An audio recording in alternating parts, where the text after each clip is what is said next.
तो मोदी आने वाले हैं, सदन में उनका इंतजार चल रहा है, लेकिन उनके आने से पहले लोकसभा में सत्ता पक्ष और विपक्ष के बीच जो तकरार हुई उसकी एक वानगी भी आपको दिखा देते हैं।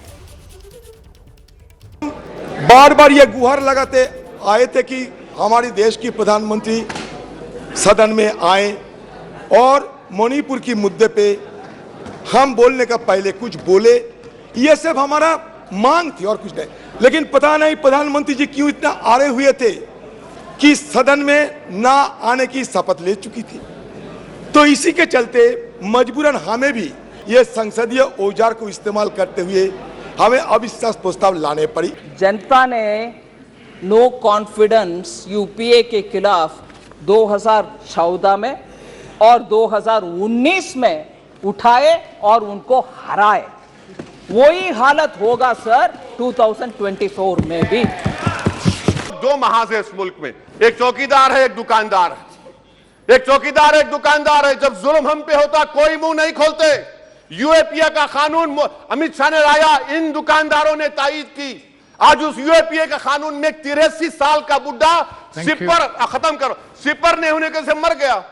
आखिर कब तक दुकानदार और चौकीदार हमारी लाशों पर सियासत? सर I'm कंक्लूडिंग, कब तक सियासत करेंगे?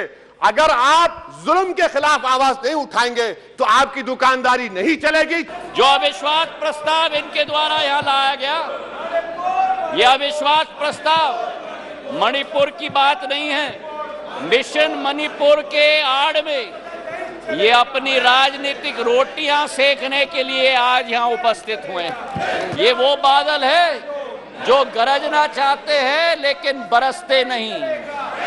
ये वो बादल है जो चर्चा में रहना चाहते हैं लेकिन चर्चा सुनना नहीं चाहते। अध्यक्ष महोदय, आइए सीधे मैं आपको अभिषेक उपाध्याय के पास लिए चलता हूं। अभिषेक, खूब भाषण हुए, लच्छेदार शब्दों का इस्तेमाल भी किया गया, लेकिन जिस चीज को लेकर अविश्वास प्रस्ताव लाया गया, मणिपुर हिंसा को लेकर, ऐसा लगा कि इस पूरी चर्चा में सबसे कम वक्त उसी को दिया गया। इसका मतलब क्या निकाला जाए? देखिए, आप एकदम ये ठीक कह रहे हैं। मणिपुर के नाम पे अविश्वास प्रस्ताव तो है, लेकिन बेसिकली ये जो कहानी है, ये जो मैं आपसे पहले कह रहा था, ये इंडिया बनाम एनडीए की कहानी है, जो कि इस संसद के भीतर भी दिखाई दे रही है। ये कहानी वही है। और एक बात मैं आपको और बताऊं, देखिए राहुल गांधी का पूरा भाषण आप देखिए। राहुल गांधी के पूरे भाषण में जो पुराने मुद्दे उभर कर के आए, अडानी का मुद्दा उन्होंने उठा दिया। उन्होंने फिर वही जो नैरेटिव पहले से वो लगातार आगे बढ़ाते हैं, उसी को आगे बढ़ाया। तो कुल मिलाकर के मोदी को कॉर्नर करने की उनकी कोशिश थी। यही कोशिश लगातार की जा रही इंडिया की ओर से। लेकिन मैं एक बात आपको कहूं, जो सबसे आज दिलचस्प होगा पीएम के भाषण में, अखिलेश आप ये तय मानिए, ये हेडलाइन यही होगी, मोदी बनाम राहुल।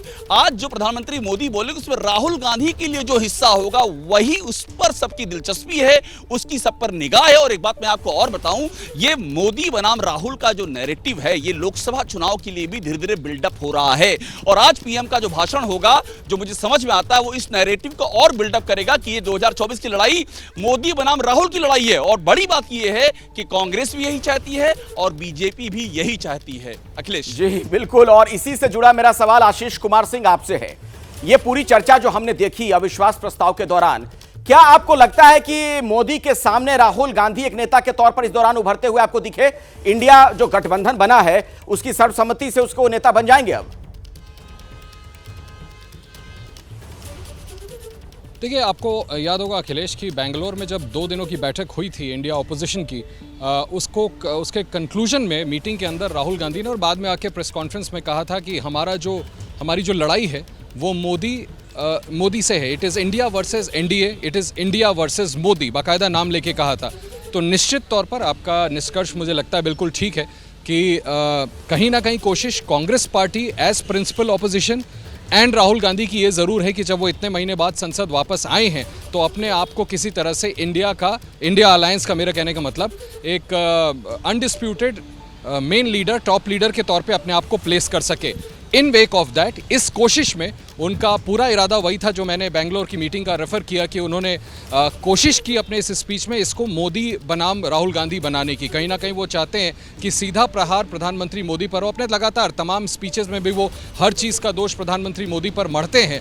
रही बात मणिपुर की, तो मणिपुर का भी रेफरेंस ऐसा नहीं है कि राहुल गांधी ने नहीं दिया था Akhilesh. If you go back to his speech, उन्होंने वहाँ की 2 महिलाओं का केस रेफर किया था। हालांकि बड़ा क्रिटिसिज्म हुआ उनका और सांसदों ने अंदर बीजेपी के स्मृति ईरानी ने सवाल उठाया कि आपने ये कैसे कहा कि मणिपुर में भारत माता मारी गई, लेकिन मणिपुर को लेकर के भी उन्होंने सरकार को घेरने की कोशिश की। क्रिटिसिज्म इस बात का हुआ कि आप तमाम दूसरे मुद्दे भूल गए। अब ये देखना है कि सिर्फ राहुल गांधी ने, असदुद्दीन ओवैसी या तमाम दूसरी पार्टियों ने भी प्रधानमंत्री को इस मुद्दे पर घेरने की कोशिश की। अविश्वास प्रस्ताव ऑपोजिशन अच्छी तरह जानता है, अंक उनके पास है नहीं, आंकड़े उनके पास है नहीं, सरकार को हरा नहीं सकते। तो इरादा कहीं ना कहीं पॉलिटिकल नैरेटिव सेट करने का है। और जैसा नीरज भी थोड़ी देर पहले कह रहे थे, असेंबली इलेक्शन पे भी तो निशाना है और उसके बाद जाकर के लोकसभा चुनाव लड़ना है। मुझे लगता है इसकी पृष्ठभूमि तैयार की जा रही थी और सबकी नजर प्रधानमंत्री के जवाब पर होगी। पत्रकारिता कोई इमोशन नहीं है, ना अपना कोई ज्ञान देना है और ना कोई विचार थोपना है। पत्रकारिता क्या है? पत्रकारिता का मतलब है सही जानकारी इकट्ठा करना और तथ्य बताना। पत्रकारिता आज जितने महत्वपूर्ण दौर में है, शायद पहले नहीं थी। इस दौर से निकलने के लिए सिर्फ सच दिखाने की जरूरत है, वो सच जो आपके हित को आगे रखे। इसलिए अब रात 9 बजे प्राइम टाइम नहीं होगा, ये आपका टाइम है। जगविंदर पटियाल के साथ देखिए पब्लिक इंटरेस्ट सोमवार से शुक्रवार रात 9 बजे सिर्फ एबीपी न्यूज पर। एबीपी न्यूज आपको रखे आगे।